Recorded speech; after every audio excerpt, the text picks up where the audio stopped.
Para hablar sobre este tema es necesario conocer antes el peso de las personas. Este es un término que ha tenido diferentes concepciones a lo largo del tiempo, al igual que otros términos relacionados con este, como son la salud, la belleza y el autoestima. Como sabemos, el peso de una persona se encuentra íntimamente ligado a la belleza. Hoy este concepto se ha materializado y han formado los cánones de belleza, por lo que las personas, principalmente los jóvenes, buscan alcanzar el físico perfecto, el cual es propagado diariamente por los diferentes medios de comunicación. El afán por conseguir este físico perfecto da lugar a lo que son los trastornos alimenticios. Los objetivos a tratar en nuestro seminario son conocer los diferentes trastornos de alimentación, tales como la anorexia, la bulimia, la bolivarexia, la ortorexia y la vigorexia. Identificar las causas y efectos de los trastornos alimenticios. Describir los criterios para realizar el diagnóstico de los diferentes trastornos de alimentación y explicar los diferentes tipos de tratamiento para contrarrestar estos trastornos. Anorexia nerviosa. Definimos a la anorexia nerviosa como la falta de apetito y el rechazo selectivo o total a la alimentación.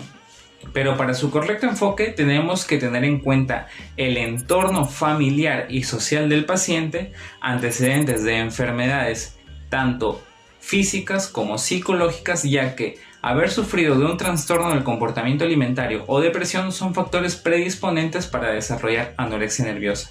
Además, tenemos que considerar en qué circunstancias se ha desarrollado la enfermedad, ya que si el paciente ha tenido problemas constantes con su familia o con alguna persona cercana, desarrollar anorexia nerviosa puede ser una señal de manipulación por parte de este contra su familia. La anorexia nerviosa tiene dos formas concretas de presentación, el rechazo activo y el rechazo pasivo.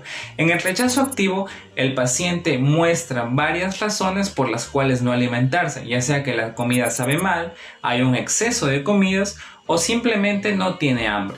Esto puede acompañarse de una actitud agresiva para con miembros de su entorno o más concretamente miembros de su familia. Rechazo pasivo. En el rechazo pasivo, el paciente no muestra razones por las cuales no alimentarse, pero eso sí, se encuentra apático, asténico e incluso tiene problemas para la deglución.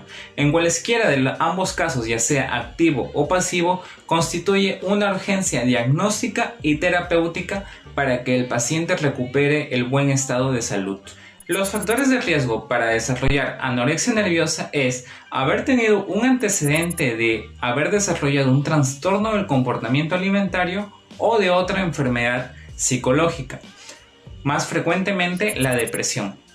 Tener otras enfermedades subyacentes como por ejemplo el cáncer o es debido también a factores sociales como por ejemplo la pobreza. En general también vivir solo supone una predisposición para desarrollar trastornos del comportamiento alimentario.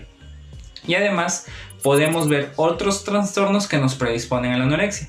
Por ejemplo, desarrollar trastornos gastrointestinales o también odontológicos que impidan la correcta alimentación. Diagnóstico. Luego de considerar las circunstancias en las que se puede desarrollar la anorexia nerviosa, es importante desarrollar una buena historia clínica y en ella una buena interrogación del paciente. Como por ejemplo saber cómo inició el problema, cuál es el contexto psicológico reciente, qué cambios significativos ha habido en el modo de alimentación, ha aparecido alguna patología reciente, cuál era la conducta mental previa al evento. Hay algunos factores predisponentes, ya sea una enfermedad física como el cáncer, trastornos gastrointestinales, problemas odontológicos o algún trastorno psicosocial, ya sea depresión o haber desarrollado algún trastorno de comportamiento alimentario. ¿Cuáles son los gustos y preferencias de comida del paciente y asimismo si ha habido un cambio de los mismos? Al examen clínico se debe buscar específicamente hipotermia, signos de deshidratación, se debe evaluar el estado completo de nutrición, si hay algún deterioro del estado dental y si hay presencia de serostomía. Los exámenes auxiliares deben ir enfocados a comprobar si ese trastorno del comportamiento alimentario ha incurrido en trastornos como por ejemplo la anemia, inmunosupresión, trastornos gastrointestinales, trastornos endocrino-metabólicos o trastornos odontológicos.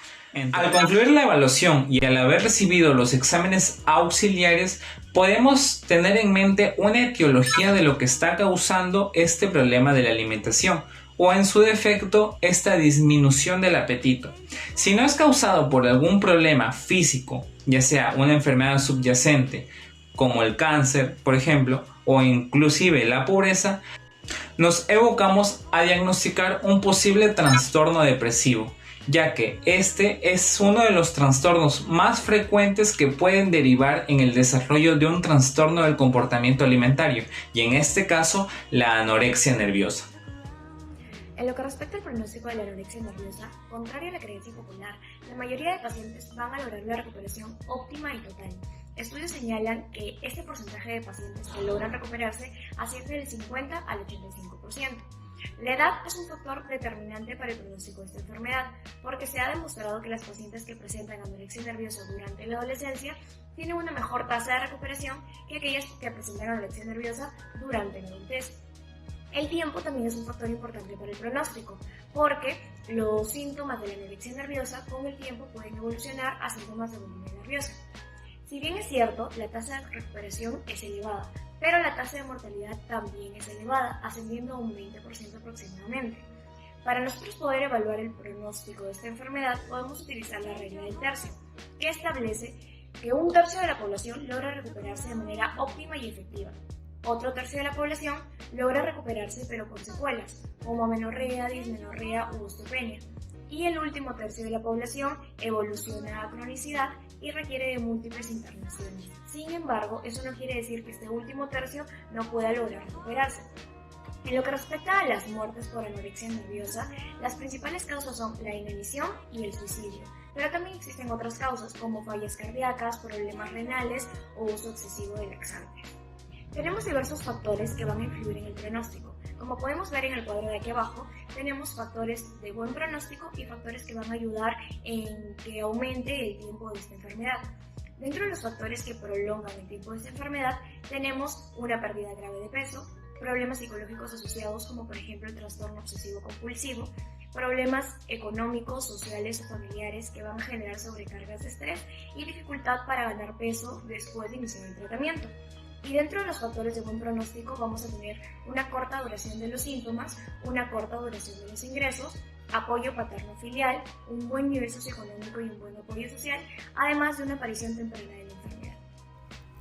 Ahora, con relación al metabolismo en el ayuno y adaptación, la situación de ayuno total o parcial que se presenta en la anorexia nerviosa va a desencadenar una serie de adaptaciones o cambios metabólicos que van a depender de la raza, del sexo, de la actividad física, de la condición física y de la duración y cuantía del ayuno. Sin embargo, son las reservas iniciales aquellas que van a determinar la oxidación de proteínas y la intensidad del ahorro proteínico. En el ayuno nosotros vamos a encontrar tres condicionantes especiales. Bueno, el ayuno en la anorexia nerviosa. El primer condicionante es que por lo general se parte con reservas energéticas aumentadas porque los pacientes tienen en un principio sobrepeso u obesidad. El segundo condicionante es que partimos con un gasto energético elevado porque por lo general en las primeras etapas de la enfermedad las pacientes presentan hiperactividad física. Y el tercer condicionante es que en la mayoría de los casos la anorexia nerviosa se presenta durante la adolescencia, que es un periodo en el cual la composición corporal no está definida, por lo tanto la estatura se puede ver mermada. Por otro lado, es normal ver en estas pacientes un metabolismo basal disminuido. Esto se debe a que el cuerpo, en su capacidad de adaptación, busca disminuir su gasto energético y disminuir sus procesos catabólicos con la intención de mantener un equilibrio interno y mantener de manera relativa la masa magra en un principio y utilizar como primera reserva energética la masa lipídica. Es por eso que al inicio de la enfermedad hay una disminución de la masa adiposa y un mantenimiento relativo de la masa magra. Se creía en un principio que la principal causa de este mantenimiento de la masa magra y una disminución del metabolismo basal y disminución del gasto energético se debía a la función tiroidea en los tejidos periféricos, pero actualmente se sabe que la principal causa es la disminución de la masa celular activa, principalmente la masa magra. Por otro lado, vamos a hablar de las complicaciones de la anorexia nerviosa. Las complicaciones derivan principalmente de la desnutrición, del uso excesivo de fármacos anorexígenos, diuréticos y laxantes, y también de los vómitos recurrentes a los que están expuestas cierto tipo de pacientes, que son las que evolucionan a bulimia. Vamos a agrupar estas complicaciones para poder explicarlas de una mejor manera. Dentro de las complicaciones orales vamos a tener el desgaste del esmalte dental, que se produce por el contacto que tienen los dientes con el jugo gástrico, que proviene de los vómitos recurrentes a los que están expuestas estas pacientes. Luego también tenemos complicaciones gastrointestinales. La más frecuente es el retraso del vaciamiento gástrico. Este retraso se revierte con la realimentación y además favorece a la sensación de saciedad precoz. Otra complicación frecuente es la alteración de la motilidad intestinal, que puede expresarse como estreñimiento o como diarrea. Estreñimiento por la escasa cantidad de alimento que se ingiere y diarrea por el consumo excesivo de laxantes. Otras complicaciones menos frecuentes pueden ser la perforación gástrica, la perforación esofágica, la dilatación gástrica y periodos de hematemesis. Luego también tenemos complicaciones hepáticas. El 45% de las pacientes con anorexia nerviosa presentan alteración de las enzimas hepáticas debido de manera secundaria a una estetosis hepática por desnutrición. También encontramos alteraciones hematológicas. Dentro de estas encontramos la anemia, la trombocitopenia y la leucocitopenia. Sin embargo, estas alteraciones no tienen mucha implicancia clínica porque se revierten con la mejoría de la paciente. Otro tipo de complicaciones que podemos encontrar son las complicaciones endocrinas. Dentro de estas, los principales sistemas afectados son el somatotropo, el corticotropo, el hipotálamo hipófiso gonadal y el hipotálamo hipófiso tiroideo. Dentro de las alteraciones que vamos a encontrar en el somatotropo van a ser aumento de la GH con disminución del factor de crecimiento parecido a la insulina tipo 1, disminución de su proteína transportadora y también disminución de la insulina. Todo esto actúa en conjunto como un mecanismo adaptativo que favorece la lipólisis y la utilización de ácidos grasos de manera periférica. Por otro lado, dentro de las alteraciones del corticotropo, vamos a encontrar un aumento del cortisol debido a un aumento de la D-corticotropina. Dentro de las alteraciones del sistema hipotálamo hipófiso tiroideo, vamos a encontrar una disminución de la T3 con una TSH normal, con una T4 normal o disminuida y una T3 reversa aumentada. Todo esto como un mecanismo de protección básicamente. Ahora, con respecto a la T3, se han observado estudios donde las pacientes tienen mejoría clínica, pero la T3 sigue disminuida. Esta T3 va a provocar una alteración, disminución específicamente del metabolismo basal. Esta disminución del metabolismo basal va a causar alteraciones en la termorregulación corporal. Es por eso que estas pacientes por lo general tienden a la hipotermia y sienten mucho frío. Y por último, dentro de las complicaciones endocrinológicas, vamos a encontrar la alteración del sistema hipotálamo hipófiso gonadal. En este caso, los pacientes que tienen anorexia nerviosa durante la pubertad, el curso de esta pubertad se va a encontrar en pare y además vamos a encontrar un retroceso parcial de los caracteres sexuales secundarios. Y en pacientes que presentan anorexia nerviosa postpuberal vamos a encontrar una disminución de la hormona liberadora de gonadotropinas, por lo tanto una disminución de las gonadotropinas. Otro tipo de complicación que podemos encontrar son las complicaciones cardíacas, que son las principales causas de muerte por lo general en pacientes con anorexia nerviosa. Dentro de las principales complicaciones cardíacas podemos encontrar las alteraciones del ritmo, como bradicardia y arritmia, pero también encontramos alteraciones estructurales, como disminución del calibre de las paredes ventriculares y disminución de las cavidades ventriculares. Ahora, todo esto en conjunto, cuando existe realimentación, puede conllevar a una insuficiencia cardíaca. Además, tenemos complicaciones del metabolismo óseo, como osteoporosis u osteopenia. Estas complicaciones son multifactoriales. Se debe a un aumento del cortisol, a una disminución del factor de crecimiento parecido a la insulina tipo 1, a una disminución del consumo de calcio en estos pacientes y también a un hipoestrogenismo. Ahora, estas complicaciones como la osteoporosis y la osteopenia son reversibles con la mejoría clínica y obviamente con la mejoría en la nutrición. Otro tipo de complicación que podemos observar también son las complicaciones vitamínicas. Dentro de las complicaciones o alteraciones vitamínicas, contrario a lo que puede suceder en cualquier otro tipo de desnutrición, en las pacientes con anorexia nerviosa vamos a encontrar aumento de la vitamina A y aumento de la vitamina E. Aún no se sabe exactamente cuál es el mecanismo por el cual aumenta la vitamina A, pero se cree que está relacionado con una necrosis hepática, que va a hacer que los depósitos hepáticos de esta vitamina se encuentren alterados y se permita la liberación de esta a la sangre. pero no se sabe a ciencia cierta si ese es realmente el mecanismo por el cual la vitamina A se encuentra aumentada.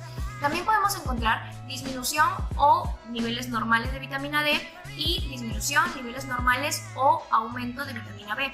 En el caso de la disminución de la vitamina B, está relacionada con un aumento del triptófano, que al pasar al sistema nervioso va a causar un aumento de la serotonina, que se conoce como un inhibidor del apetito. Por último, vamos a encontrar complicaciones cerebrales, que son principalmente estructurales, como dilatación de surcos y ventrículos cerebrales. Estas complicaciones van a revertirse con la realimentación y con la mejoría clínica, sin embargo van a dejar secuelas, como una disminución de la materia gris. El tratamiento tiene unos pasos terapéuticos a seguir.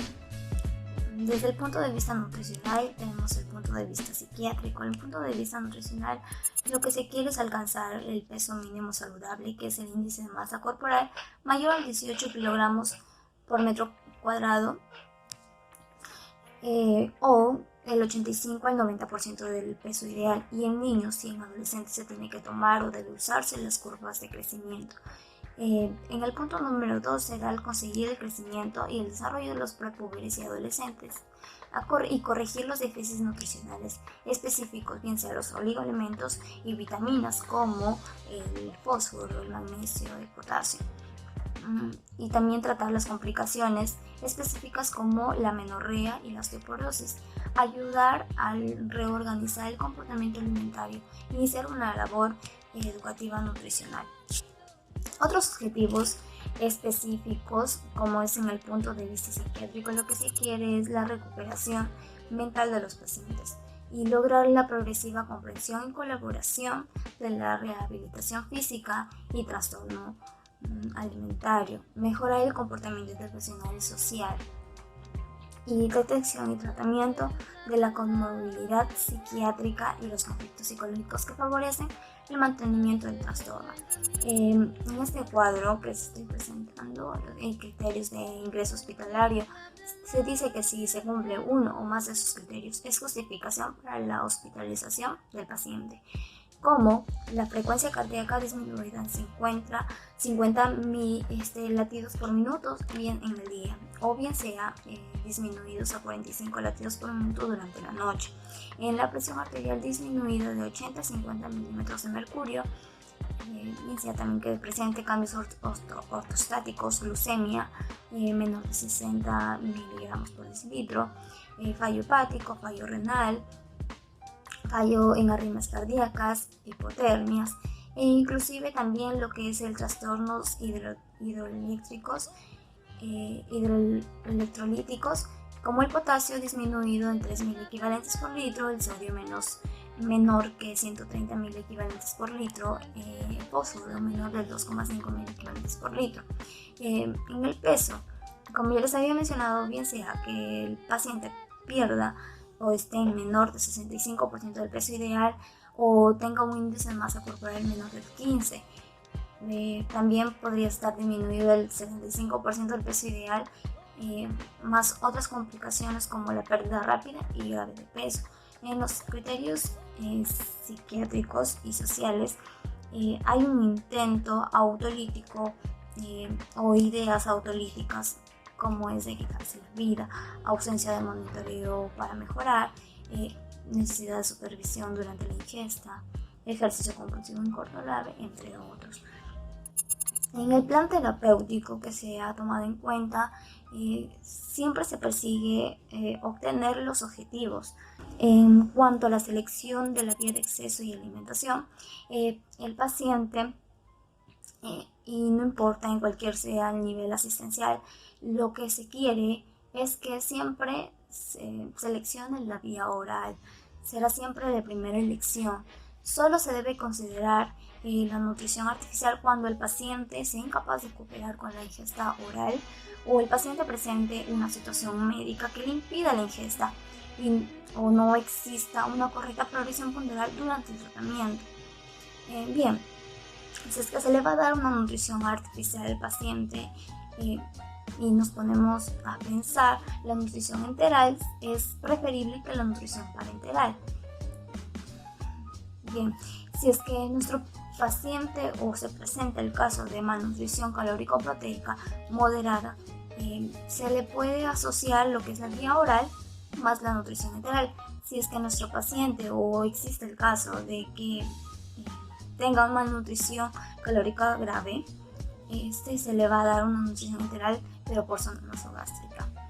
En el punto donde se le elige el tipo de fórmula y administración de la nutrición enteral, si, como yo les mencioné, la malnutrición calórica proteica es moderada, se van a utilizar lo que son los suplementos orales, las fórmulas poliménicas energéticas, que va a abarcar de 1,5 hasta 2 kilocalorías por mililitro, enriquecidas en fibra dietética, y eso se le va a dar o consumir tras una comida normal. En la nutrición enteral por sonda nasogástrica, la infusión de nutrición enteral podrá ser de forma conjunta con la alimentación oral, con alimentación continua durante las 24 horas a velocidad constante en las primeras fases del proceso de realimentación. Lo que se quiere es que con una dieta enteral polimérica y hiperproteica, quiere que no se restrinja el aporte de nitrógeno por debajo de 1 gramo de proteína por kilogramo de peso. Por eso es que se quiere llegar y alcanzar lo que es la mejoría nutricional y así poder darle una dieta con una fórmula polimérica estándar normocalórica, que es 1 kilogramo por mililitro, enriquecida en fibra dietética. Y en cuanto al síndrome de desnutrición, el síndrome de desnutrición es una de las complicaciones agudas frecuentes que se dan en la segunda o la tercera semana.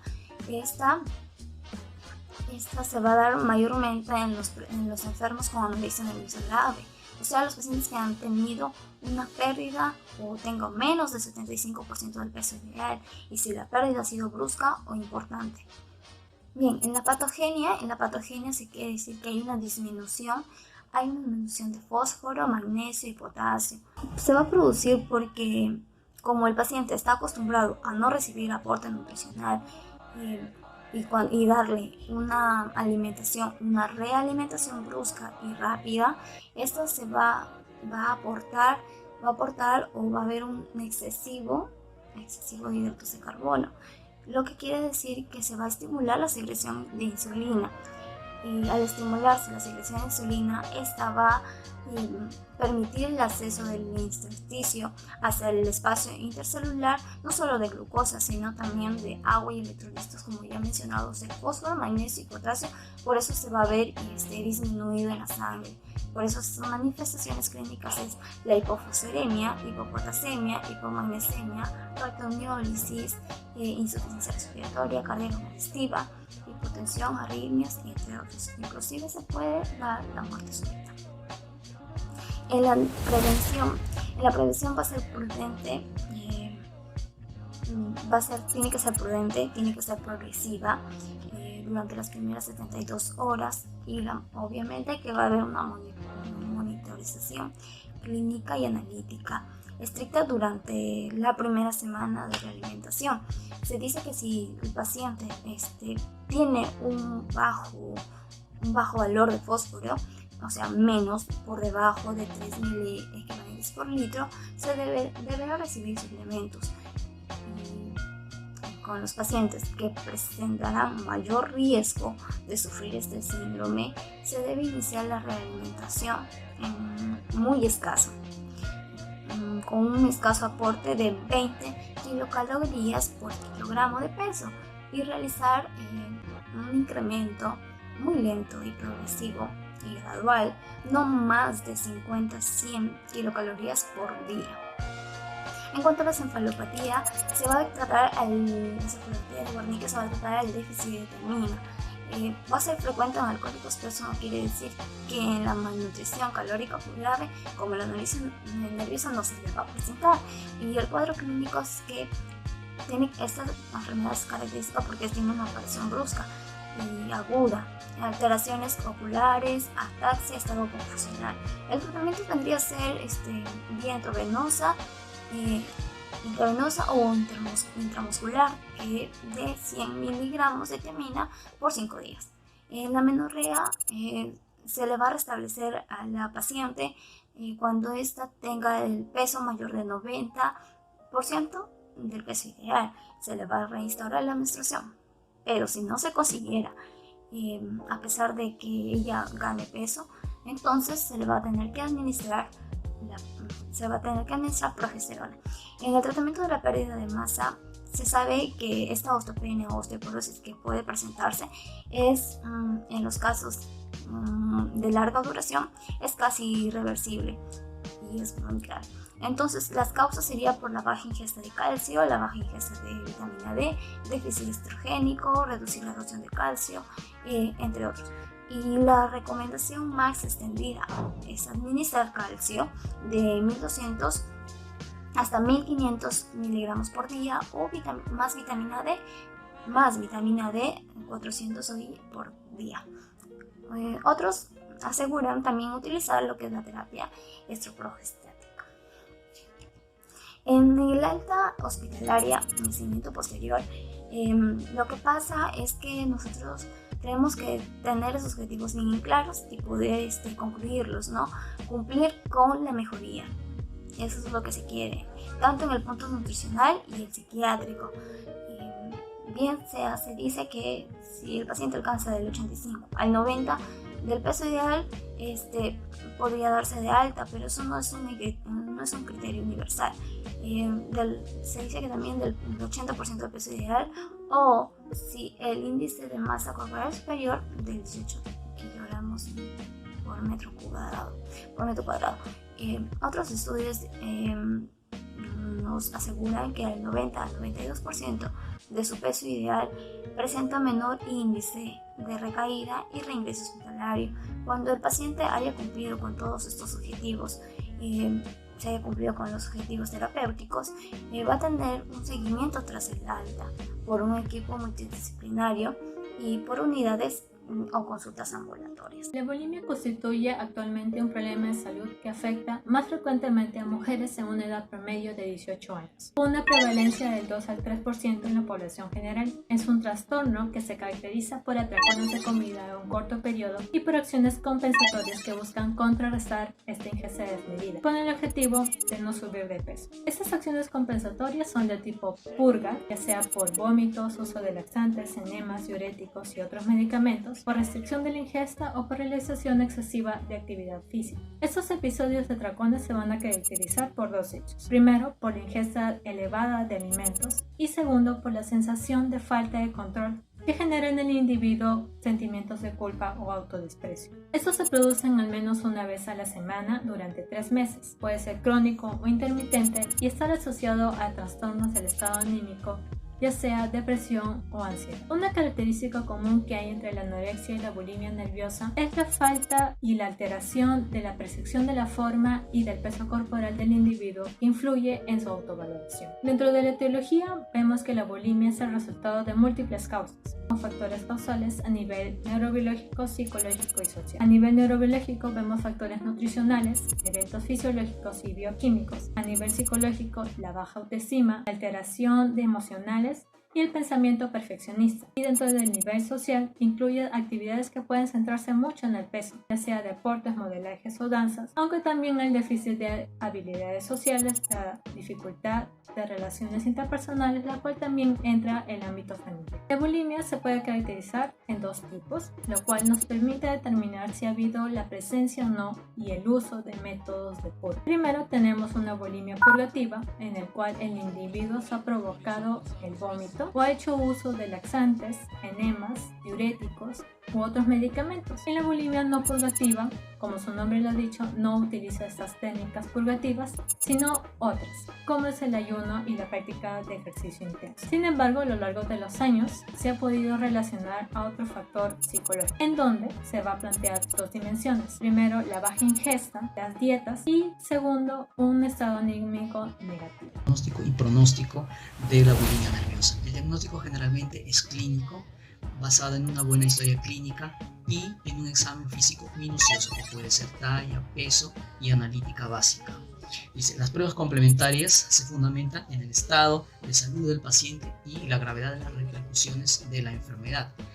Para diagnosticar esta enfermedad se utilizan 2 elementos, basado en el DSM, que es Manual de Diagnóstico de Enfermedades Mentales, y la otra basada en la Organización Mundial de la Salud, en la Clasificación Internacional de Enfermedades de la 10ª edición.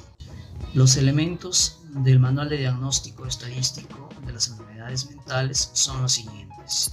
Uno de ellos es episodios recurrentes de ingesta voraz, generalmente 2 veces a la semana durante 3 meses. Y la otra son conductas compensatorias para perder peso. Y esto es de manera constante, ¿no? Mantenida en el tiempo, que pueden ser vómitos autoprovocados, laxantes, diuréticos, y también a veces el ayuno y el ejercicio excesivo e intenso. Otro elemento es la distorsión de la imagen corporal. Generalmente se ven gordos, obesos, anchos, entonces tienen esa ansiedad siempre de disminuir de peso. Y hay dos tipos de elementos que podríamos usar para diagnosticar esta enfermedad, que es el purgativo y el no purgativo. El purgativo viene a ser aquello en lo que se utilizan laxantes y también el vómito autoprovocado. Y los no purgativos es el ayuno prolongado y el ejercicio excesivo e intenso. La otra forma de diagnosticar esta enfermedad es mediante la Clasificación Internacional de Enfermedades, 10ª edición, dada por la Organización Mundial de la Salud. En ella vemos 2 elementos. Una de ellas es la preocupación constante por la comida, o sea, por consumir. Podríamos llamarle una polifagia, pero no es una polifagia en sí, sino hay periodos de ayuno y de pronto empiezan a comer excesivamente.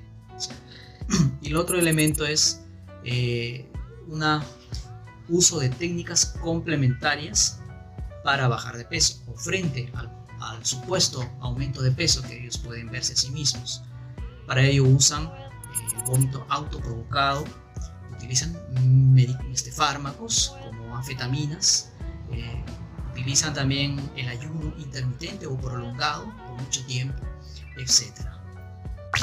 El pronóstico es muy variable.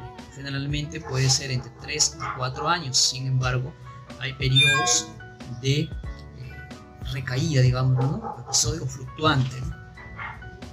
Entre el 25 y el 50% de las personas que se someten, de los pacientes que se someten al tratamiento, se sanan. Ahora vamos a hablar sobre el tratamiento de la bulimia. El tratamiento estándar para la bulimia nos indica en primera línea la rehabilitación nutricional con la psicoterapia y en segunda línea a la farmacoterapia. También nos indican tener un seguimiento al paciente por algunas complicaciones médicas. Ahora, en algunos casos se necesita internamiento porque algunos pacientes presentan pensamientos suicidas y también podrían hacerse daño. También este internamiento podría ayudar a controlar las purgas desmedidas. Rehabilitación nutricional. En los pacientes adultos con bulimia se utiliza el asesoramiento nutricional así como con otras modalidades de tratamiento para llegar a controlar los atracones y las conductas compensatorias inapropiadas, como por ejemplo las purgas. Ahora, la rehabilitación nutricional tiene como objetivo restaurar el patrón de comidas, como por ejemplo 3 comidas al día más 2 refrigerios. La psicoterapia. Si bien existen muchos tipos de terapias para la bulimia, la terapia cognitiva conductual es superior a muchos otros tipos de psicoterapias. Para los pacientes con bulimia se prefiere el tratamiento con terapia cognitiva conductual sola, ya que hay pruebas de la disminución de atracones y purgas desmedidas, al menos en un 70% de los pacientes en su 7ª visita a la terapia. Sin embargo, también se debe considerar la necesidad de farmacoterapia complementaria. Farmacoterapia. La farmacoterapia se utiliza en complementación con la rehabilitación nutricional más la psicoterapia. O también se podría utilizar sola en el caso de que no se pueda aplicar una rehabilitación nutricional y también los tratamientos de psicoterapia. La farmacoterapia sola es razonable, siempre y cuando se acompañe de libros de autoayuda, material educativo tanto para el paciente como para la familia. La terapia cognitivo-conductual está indicada como tratamiento de primera línea para los pacientes ambulatorios con bulimia nerviosa. El uso de la terapia cognitivo-conductual requiere suficiente motivación, capacidad cognitiva, estabilidad emocional y la energía para participar de la terapia y completar las tareas asignadas. Para los pacientes con bulimia nerviosa que tienen sobrepeso o o son obesos, la terapia cognitivo-conductual puede reducir los atracones y las purgas. Sin embargo, la terapia cognitivo-conductual generalmente no está indicada para reducir el peso. Por lo tanto, los médicos deben establecer expectativas realistas sobre los objetivos de la terapia y considerar aumentar la terapia cognitivo-conductual con otros enfoques que aborden los cambios saludables de estilo de vida y a la conciencia del apetito. Bien, también tenemos contraindicaciones contra estos tipos de tratamientos. Las contraindicaciones para tratar la bulimia nerviosa con la terapia cognitivo-conductual incluyen lo siguiente: inestabilidad médica. Se debe estabilizar al paciente antes de comenzar un tipo de terapia cognitivo-conductual. Segundo, la ideación o comportamiento suicida. También debe estabilizarse al paciente para poder entrar en una terapia cognitivo-conductual. La depresión mayor grave. Por ejemplo, el funcionamiento psicosocial se ve afectado de manera que los pacientes no pueden participar de un tratamiento ambulatorio. Trastorno por consumo de sustancias. Los pacientes que están intoxicados de forma recurrente pueden no poder realizar los trabajos que se requieren en la terapia cognitivo-conductual. Ahora hablaremos de bulimorexia. Definición. La bulimorexia es una psicopatología alimentaria que combina manifestaciones anoréxicas con fenómenos bulímicos. A veces se considera un subtipo de la anorexia o un subtipo de la bulimia, pero ninguna de las enfermedades aparece en un estado puro. Las mujeres jóvenes son el grupo más afectado. La bulimorexia combina características de la bulimia y la anorexia. De la anorexia combina de que existe hiperactividad y restricción extrema a ingerir alimentos. Y de la bulimia, los atracones y los empleos de purgas para contrarrestarlos, como los vómitos. Y se diferencia de la anorexia de que no realizan una alimentación compulsiva. Se diferencia de la bulimia de que el paciente con bulimorexia puede presentar una pérdida importante de peso. La bulimorexia, sus características. Se inicia realizando dietas para mejorar el aspecto físico, se sienten grandes deseos por consumir dulces y alimentos ricos en grasas, la aparición de sentimientos de ira, cansancio, soledad, aburrimiento, provocando la ingesta compulsiva de alimentos, el abuso de medicamentos y diuréticos, además de vómitos. También aparece principalmente la sequedad de la piel, la deshidratación y más adelante trastornos hormonales y presencia de cardiopatías. ¿Sí? El tratamiento de la bulimorexia. El objetivo principal consiste en la normalización del peso y del estado nutricional, pero se considera también con ello la mejora del estado anímico. El tratamiento se puede realizar en un régimen ambulatorio, pero cuando falla se da a nivel hospitalario y se consideran criterios de hospitalización, que son los siguientes. Primero, la desnutrición severa. Después, trastornos psiquiátricos que necesiten hospitalización, como por ejemplo la ansiedad severa. También graves desequilibrios electrolíticos, además complicaciones orgánicas importantes y vómitos repetitivos. El tratamiento de la bulimorexia. Existe el tratamiento psicofarmacológico con neurolécticos, con antidepresivos y con benzodiazepinas. El tratamiento psicofarmacológico se orienta hacia el estado de ánimo y autoestima, con neurolécticos para sedar o dormir a la paciente y así reducir su hiperactividad e ideación expansiva, es decir, para tratar los episodios de psicosis. Los antidepresivos. La utilización de antidepresivos puede ser sola o aislado y se justifica si coexisten trastornos afectivos, obsesivos o de predominio de ansiedad, así como por su efecto sobre el apetito. Y las benzodiazepinas para tratar las crisis de ansiedad. Ahora, hablaremos de ortorexia. Definición. La ortorexia es una nueva alteración y este término proviene del término orto, que significa justo, recto, y el término orexia, que significa apetencia, y vendría a significar apetito justo o correcto. Pero en realidad se entiende la ortorexia por la obsesión por la comida sana, hasta un nivel que cabe considerar patológico. La obsesión por un menú escrupulosamente limpio subyace con frecuencia como un trastorno psíquico. Ahora, lo principal es de que esta práctica puede conducir muchas veces a que se suprima la carne, la grasa y algunos grupos alimentarios que en ocasiones no se reemplazan correctamente por otros que pueden aportar los mismos complementos nutricionales. Sintomatología. Dedicar más de 3 horas a pensar en la dieta. Esto incluye el hacer compras, el pensar si el alimento es sano o no, leer sobre las dietas y el cocinar. Nuestro segundo punto trata de que si el paciente ortoréxico tiene la preocupación excesiva por la calidad de lo que come. Nuestro tercer punto está relacionado con el aislamiento social, ya que el paciente ortoréxico tiene una dieta tan rígida que no puede salir de su casa e ir a comer con sus amigos a restaurantes, por ejemplo. Y dentro del entorno familiar, los miembros no comparten dicha idea de los alimentos especiales. El cuarto punto habla que si de repente se consume un alimento que para ellos es prohibido o fuera de la dieta que están llevando, se castigan con una dieta aún más estricta e incluso podrían llevar a que ese consumo prohibido compararlo con un pecado. Como quinto punto, los pacientes buscan alimentos para ellos especiales que tienen por características ser ecológicos, de importación, puros y sin aditivos. Y para poder conseguirlos recorren grandes distancias. Como sexto y último punto a tratar es la superioridad que tienen hacia los demás porque ellos consumen la dieta correcta. Y esta dieta correcta también les enfoca a un sentimiento de control total. Hablaremos sobre las diferencias que se tiene con otros trastornos de conducta alimentaria. Para ello nos basaremos en el siguiente cuadro, donde tenemos al desorden alimenticio, a la ortorexia y al TOC, que es el trastorno obsesivo compulsivo. Este último tiene diferentes tipos de síntomas, catalogados y inespecíficos.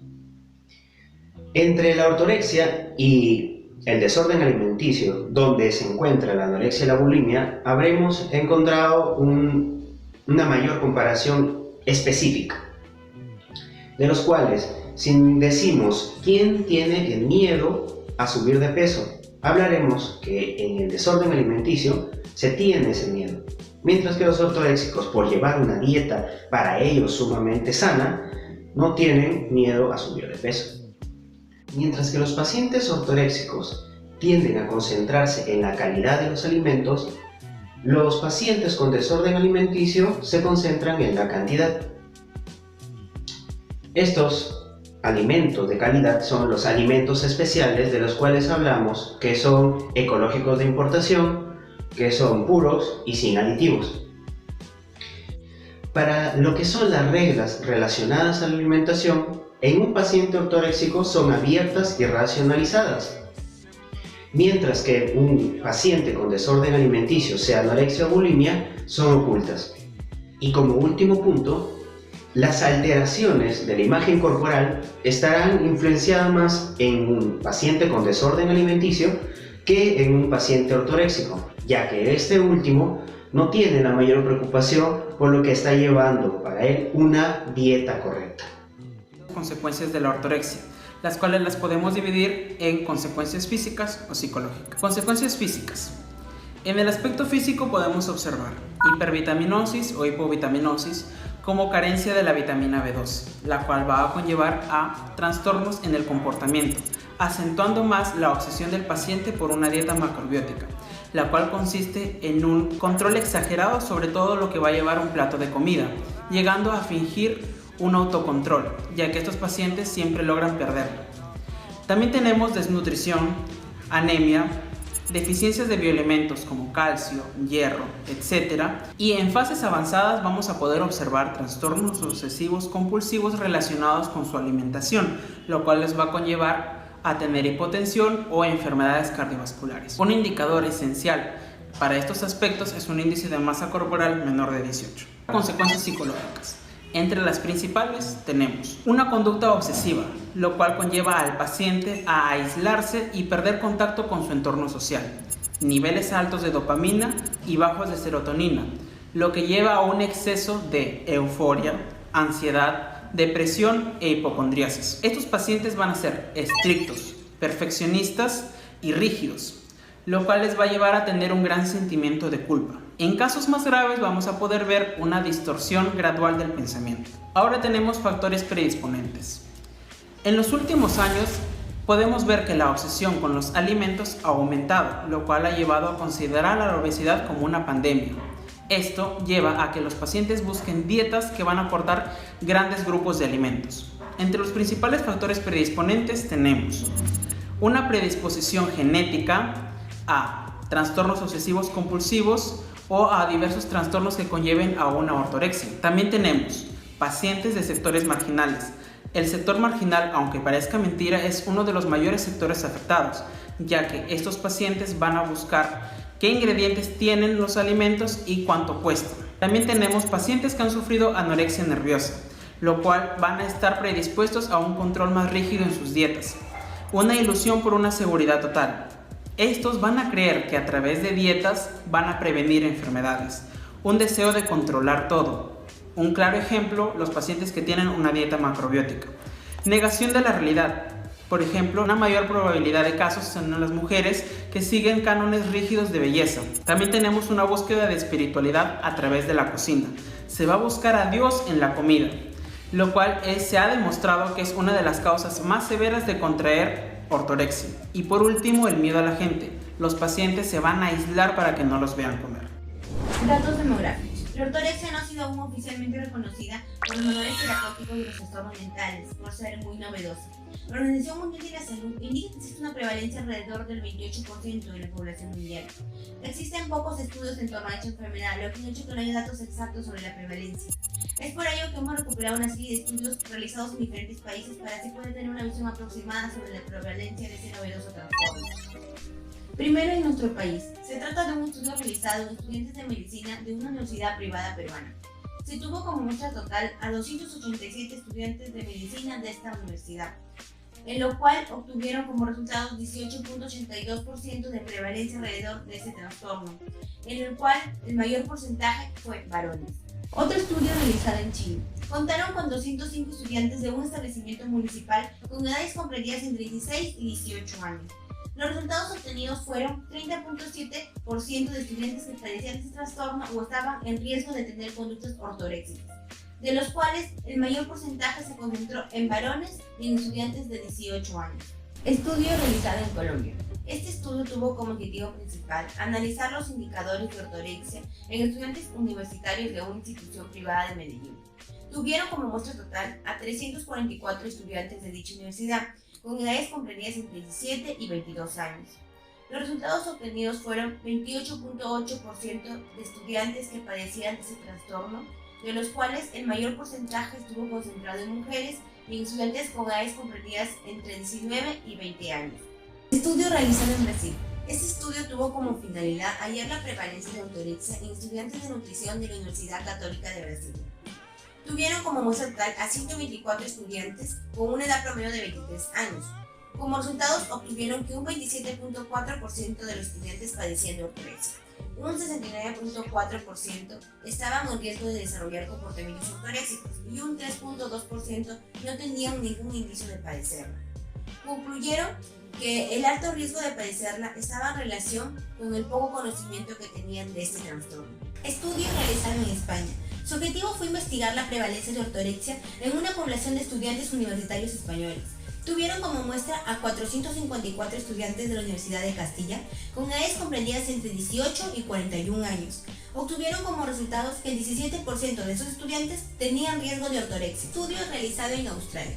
Su objetivo principal de este estudio fue estimar la prevalencia de ortorexia entre el personal y los estudiantes de la Universidad de la Nueva Gales del Sur, Sydney. Tuvieron como muestra total a 93 adultos reclutados de esta universidad, de los cuales obtuvieron como prevalencia puntual de ortorexia al 21%. Estudio realizado en Polonia. El objetivo de este estudio fue determinar la prevalencia de ortorexia entre jóvenes en edad escolar. El grupo estuvo formado por 864 sujetos, de los cuales se estimó que el 27% de estos padecían o estaban en riesgo de ortorexia. En un estudio realizado en los Estados Unidos nos dice que el 1% de los estudiantes de este país tenían ortorexia y que el 10% de la población estaba en riesgo de desarrollarla. Estudios realizados en estudiantes universitarios de medicina de Turquía mostraron una prevalencia alrededor del 45% de este trastorno.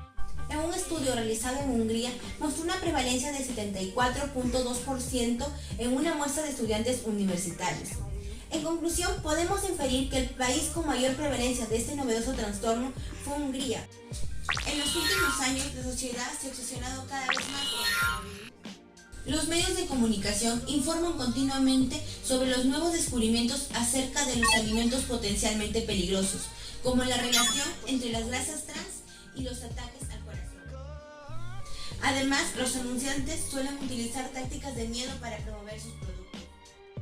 La obesidad se ha convertido en una pandemia, estimulando así un sinnúmero de dietas de moda que a menudo se exceden en sus consejos, prescribiendo cortar grupos enteros de alimentos.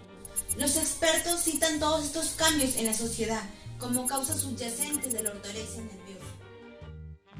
En la mayoría de casos, la ortorexia comienza con simplemente elegir alimentos sanos como resultado de toda la información que han recibido estos pacientes. Las víctimas de ortorexia a menudo muestran síntomas compatibles con el trastorno obsesivo-compulsivo y tienen una preocupación exagerada con los patrones de alimentación saludable. Con el tiempo, la importancia de comer sano aumenta hasta convertirse en una obsesión que perjudicará en el bienestar de la persona. Continuamos con el tratamiento de la ortorexia. Suelen combinarse dos terapias, la farmacológica y la psiquiátrica. Por ello debe ser impartido por un equipo multidisciplinario y preferentemente con una orientación cognitivo-conductual. Uno de los primeros objetivos es el de subsanar las carencias nutricionales que el paciente ha adquirido por haber excluido determinados grupos de alimentos, así como las posibles complicaciones debido a esta alimentación deficiente. Bien, suelen ser tratamientos largos, incluso pueden durar años. Lo que se busca es que el paciente destierre el sentimiento de culpabilidad por ingerir alimentos normales y no seguir normas rígidas e inflexibles. Además de esto, el punto de partida de la terapia es que el paciente reconozca y acepte que está inmerso en una obsesión enfermiza y que desea romper con esa dinámica. Esto va a determinar el éxito del tratamiento. El paciente debe volver a aprender a comer. El paciente debe erradicar el sentimiento de culpa y el paciente debe ver a la dieta como eso, únicamente como dieta, mas no como una forma de vida. El personal sanitario deberá asesorar y vigilar la alimentación del paciente, con la finalidad de que los alimentos que ingiera cumplan y cubran los requerimientos nutricionales mínimos según su edad, peso y talla. Y va a agregar alimentos habituales de manera progresiva, con la finalidad de lograr tener una dieta completa, normal y bien estructurada.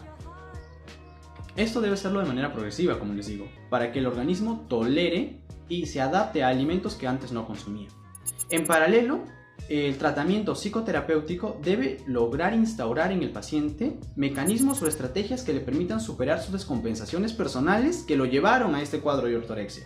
Por eso es muy importante buscar y reconocer cuál es la causa de fondo que lo llevó a este trastorno. Bien, ahora vamos a hablar acerca de vigorexia.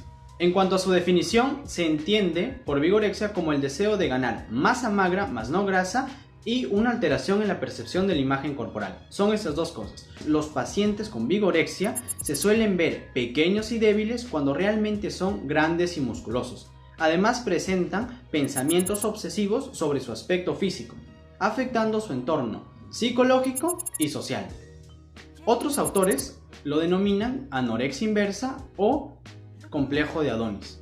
También algunos autores lo han clasificado dentro de los trastornos somatomórficos y los trastornos obsesivos compulsivos. Para ser más específico, se clasifica como un trastorno dismórfico corporal, que consiste en una preocupación por algún defecto imaginado sobre su aspecto físico, ya que los pacientes con vigorexia van a presentar como síntoma crucial y principal, ¿qué cosa? Una alteración en su imagen, es decir, van a ver a su cuerpo pequeño y débil, cuando realmente no es así. Signos y síntomas. Para Bey, las manifestaciones clínicas más importantes de las personas que padecen este trastorno son preocupación por ser débil o poco musculosos, incapacidad para ver con objetividad al propio cuerpo, aún teniendo un cuerpo grande y musculoso, que deriva en la insatisfacción corporal y en la autoobservación permanente. Otra de las características es que tienen pensamientos compulsivos y permanentes de no ser lo suficientemente grandes o cómo mejoran su aspecto. los aborda la depresión y la angustia por estos pensamientos negativos y a la larga lleva a una afectación de la autoestima. Su vida social, familiar y sentimental se ve afectada ya que no les gusta visitar lugares públicos y tienen una necesidad compulsiva de realizar ejercicios. Otra de las características importantes es de que las personas que padecen este trastorno tienen un consumo excesivo de ciertas sustancias como esteroides anabolizantes, suplementos alimenticios, que son compuestos fundamentalmente por proteínas extraídas del suero de la leche o huevo, que en algunas ocasiones llega a una concentración hasta del 90%. Ingieren también vitaminas, generalmente acompañadas de minerales y electrolitos. Ingieren sustancias como carnitina y creatina, las cuales ayudan a aumentar el volumen muscular y o aprovechar la energía máxima muscular. También pueden ingerir hormonas como la hormona del crecimiento. Todas estas sustancias son denominadas sustancias ergogénicas o que ayudan a crecer. Se ha comprobado que existe un consumo de 7 veces más de hormonas que de las personas o de los culturistas no vigoréxicos. Otra de las características es que tienen una dieta estricta, lo que va a llevar a producir dolores, calambres musculares con asociación de fatiga crónica, con o sin asociación de fatiga crónica o disminución de la vitalidad. También pueden generar o pueden producir desgaste de músculos, articulaciones, tendones, huesos, generalmente los miembros inferiores con desgarros o esguinces. Y otro de las características o de lo que puede ocurrir es presentar problemas de concentración. Vamos a ver sobre los efectos de los esteroides. Estos efectos van a ser distintos dependiendo el sexo. En los varones podemos encontrar un cuadro clínico como ginecomastia, infertilidad, atrofia testicular y calvicie.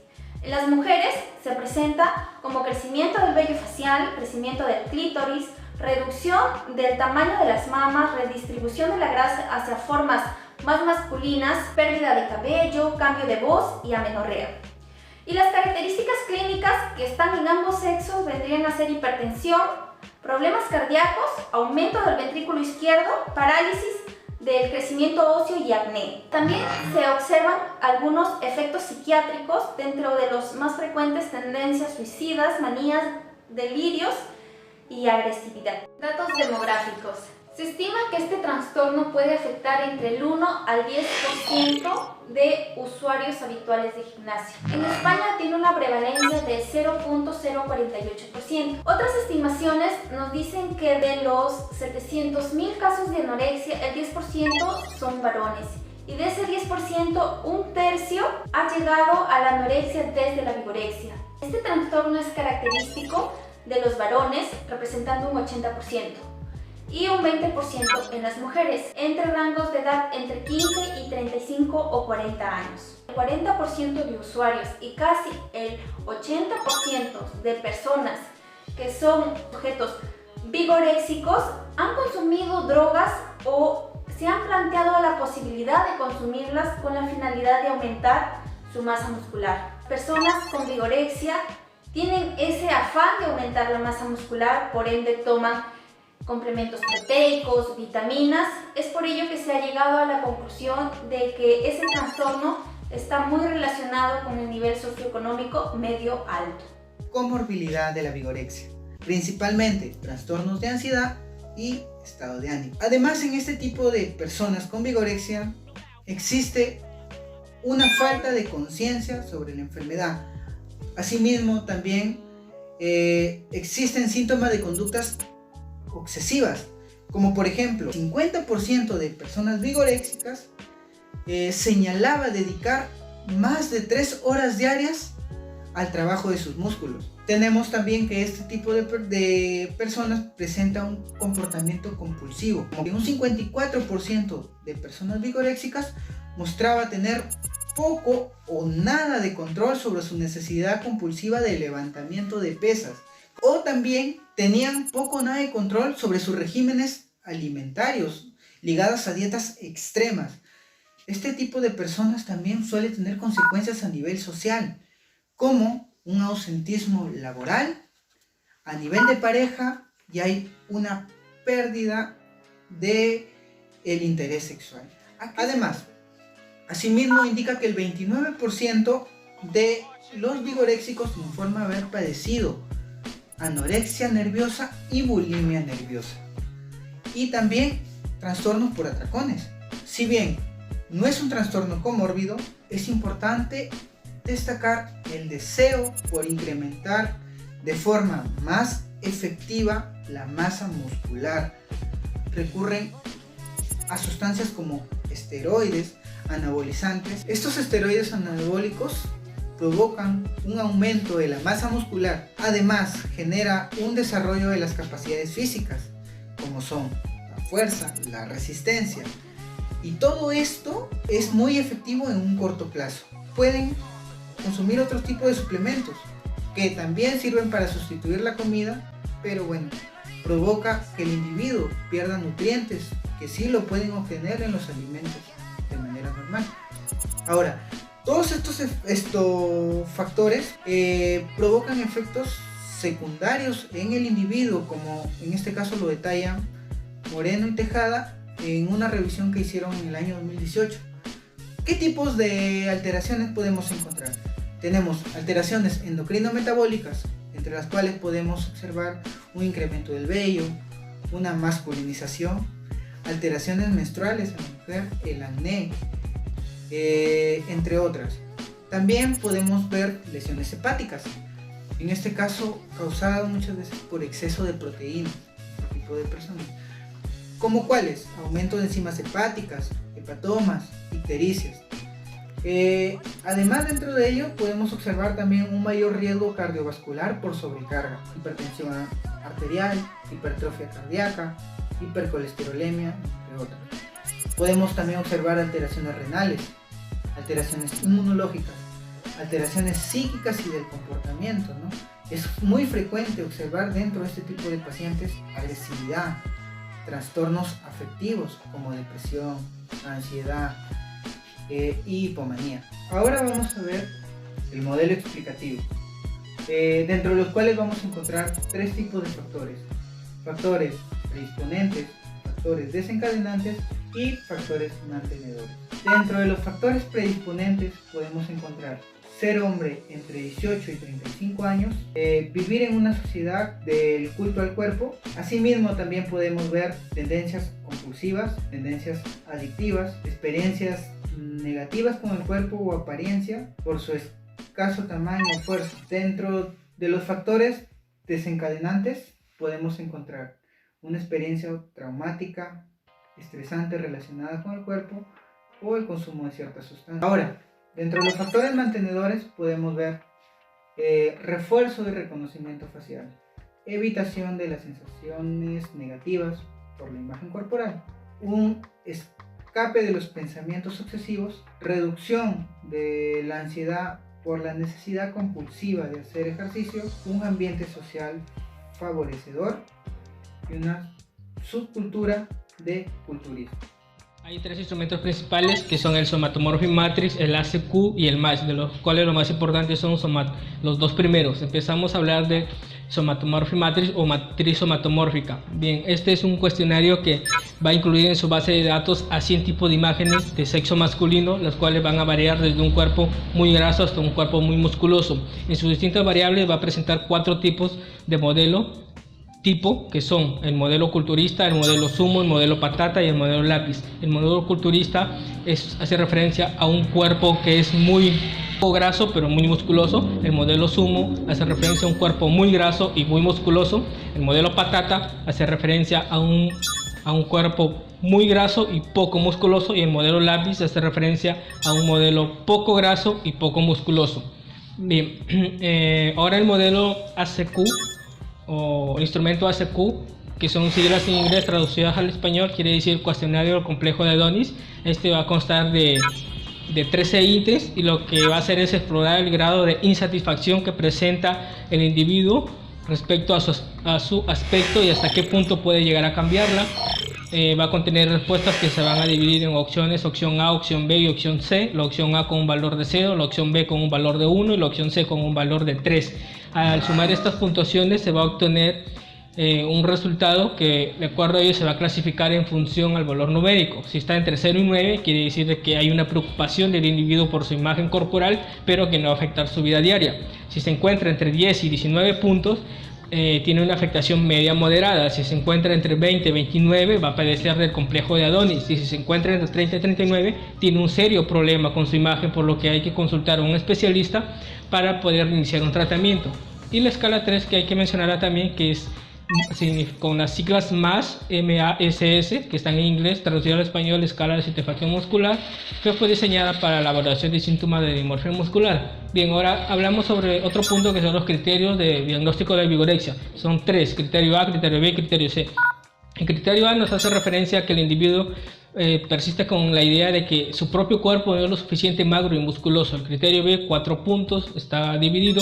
El primero en que el individuo deja de hacer frecuentemente situaciones que solía hacer, que son de gran importancia por la necesidad compulsiva que tiene de mantener su entrenamiento o su régimen dietético. El punto 2, el individuo evita situaciones en su cuerpo, puede ser expuesto a otro, o si las afronta estas situaciones pero con un elevado estrés o una intensa ansiedad. El punto 3 hace referencia a que la preocupación acerca de su inadecuado tamaño que presenta hace que genere un estrés clínicamente significativo. El punto 4 nos dice de que el individuo continúa con su entrenamiento o dieta hasta el uso de sustancias ergogénicas, pero deja de lado el conocimiento de las consecuencias que le puede generar, tanto físicas como psicológicas. Y finalmente el punto C, el foco principal es que el individuo siente que su cuerpo es pequeño o inadecuadamente musculoso. Bien, para poder diagnosticar la vigorexia tiene que cumplir el criterio A, 2 de los puntos mencionados de los 4 del criterio B y finalmente el criterio C. Si hablamos de un tratamiento, tenemos un tratamiento farmacológico y psicológico. Más importante, empezamos con el tratamiento farmacológico. Útiles son los inhibidores de la recaptación de serotonina, que son fármacos que van a ayudar sobre todo a controlar los síntomas compulsivos obsesivos de la vigorexia, teniendo una tasa de eficacia de más de un 42%, así también como la clomipramina, que es lo que va a hacer es disminuir los síntomas dismorfofóbicos en un 65 al 70%. Y el tratamiento psicológico, que más se va a basar en el objeto pueda cambiar la forma de relacionarse con su cuerpo, dejando así de lado la falta de musculatura. Bien. Y ahora hablamos sobre la prevención. Decimos que hay 4 puntos principales según Muñoz y Martínez. Nos dice de que para prevención hay que tener en cuenta información sobre el modelo estético masculino actual. 2, una crítica del modelo hipermusculado y el modelo adecuado como modelo adecuado. 3, hay que tener un conocimiento fisiológico sobre el desarrollo muscular en el caso de un individuo de sexo masculino, y también hay que tener información acerca de los productos y las dietas que supuestamente van a conducir a un desarrollo muscular adecuado. Hoy en día sabemos que los trastornos de alimentación son una grave enfermedad de origen psicológico, caracterizada por la inapetencia y el rechazo hacia los alimentos, ya sea hacia una parte de esta, hacia toda la comida o expulsándolas una vez que se encuentran en el estómago. Los trastornos de alimentación más comunes son la anorexia y la bulimia. La anorexia es definida por la privación deliberada y obsesiva de los alimentos, y la bulimia por una ingesta compulsiva de los mismos, seguida de purgas mediante vómitos, laxantes y el ejercicio físico. Pero una constante pérdida de peso va a ocasionar complicaciones graves, tales como mayor susceptibilidad de infecciones, crisis nerviosas, alteraciones metabólicas y alteraciones en el músculo cardíaco, y finalmente la muerte. Dentro de los trastornos alimenticios también encontramos al trastorno por atracón, que son personas que consumen alimentos por ansiedad. Lo hacen la mayor parte del día aunque no lo necesiten. También encontramos a la vigorexia, el cual es un trastorno ligado al ejercicio físico en exceso.